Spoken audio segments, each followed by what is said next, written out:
안녕하세요. 오늘은 중국에선 페이스북이 안 되는데 중국인 6,000명 고용, 법규 위반 제소라는 소식을 전해드리겠습니다. 트럼프 행정부가 자국 근로자를 차별한 혐의로 대형 소셜미디어 기업 페이스북을 제소했습니다. 수천 개의 고임금 일자리를 미국인이 아닌 임시비자를 가진 이주 노동자들에게 부당하게 넘겨준 혐의입니다.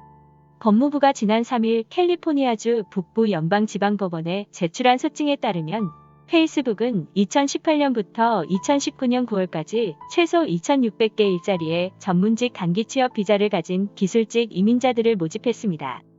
이들의 정착을 위해 영주권 발급까지 도와준 것으로 알려졌습니다. 미국 관련법에서는 고용주는 미국 내에서 대체 인력을 찾지 못할 때만 해외 인력을 채용하고 이민 보증을 해줄 수 있습니다. 즉, 먼저 미국 현지 인재 수요를 충족한 후에만 가능하도록 규정하고 있습니다.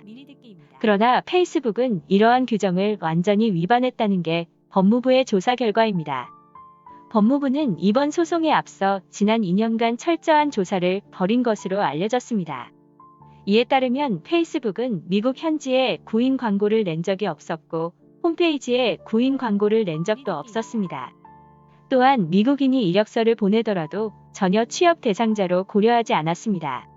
페이스북에는 중국인 재직자라는 그룹이 있는데 전부 중국인 직원으로 약 6천여 명으로 알려졌습니다.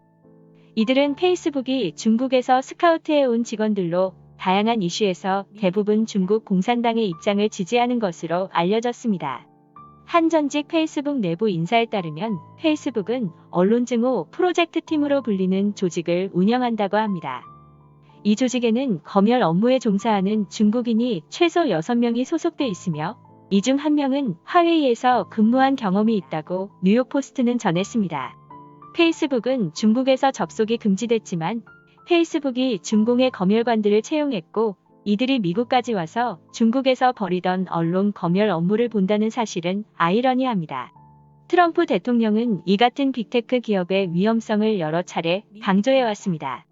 그는 지난 1일 트위터를 통해 230조는 미국이 빅테크 기업들의 책임을 회피할 수 있는 선물을 준 것이라며 현재 이 조항이 우리의 국가 안보와 선거 신뢰도에 심각한 위협이 되고 있다고 지적했습니다. 230조는 소셜미디어에 면책특권을 부여한 통신품위법 230조를 가리키는 것입니다. 이 조항은 소셜미디어 기업은 사용자가 만든 콘텐츠에 대해 법적 책임을 지지 않는다는 내용입니다. 사용자가 불법 유해 콘텐츠를 올려도 플랫폼 기업에는 법적 책임을 묻지 않도록 한 것입니다.